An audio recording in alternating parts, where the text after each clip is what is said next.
Не по своей воле и не сразу взялась Майса Муртазалиева из Дзумсоя за оружие. Ее вынудили это сделать.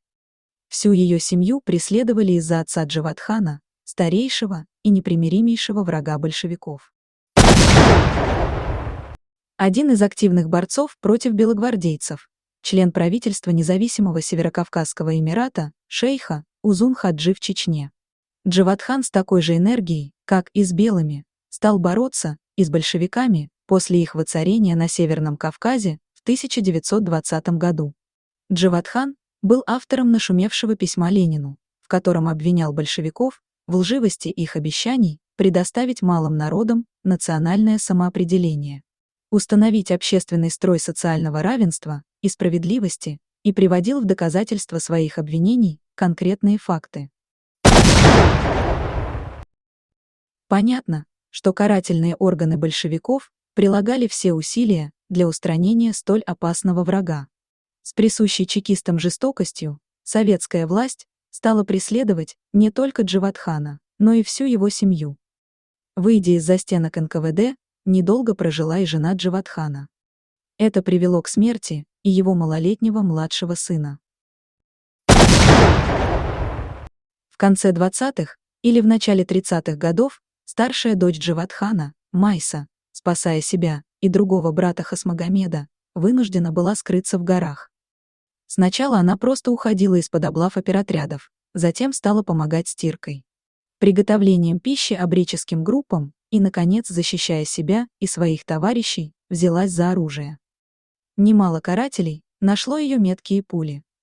Особенную известность Майсе принесло ее единоборство с целым отрядом НКВДшников. Бой закончился тем, что 3 карателя сложили головы, несколько было ранено, а девушка невредимой вышла из плотного вражеского кольца. Было это в 1936 году. Впрочем, решительный характер девушки проявлялся не только в боях с чекистами. Так, в 1942 или 1943 году Майсе довелось встретиться в горах с несколькими немецкими парашютистами. Одному из самоуверенных вояк, видимо, понравилась ясноглазая девушка с нордическими чертами лица.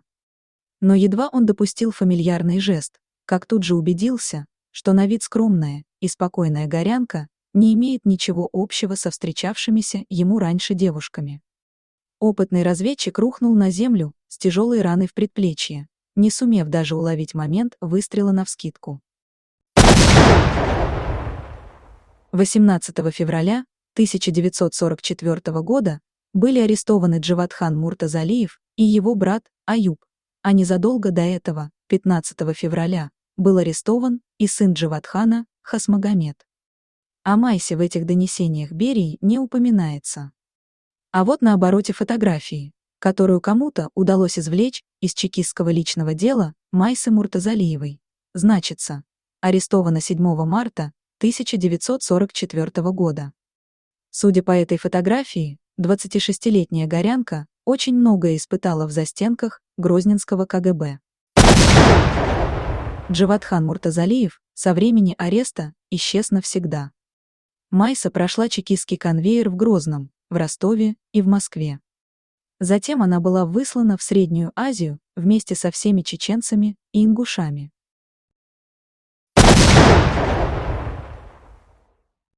В высылке ей было тяжелее, чем остальным войнахам, ведь к общему суровому режиму спецпоселения для нее и ее брата был установлен особый и свирепый надзор КГБ.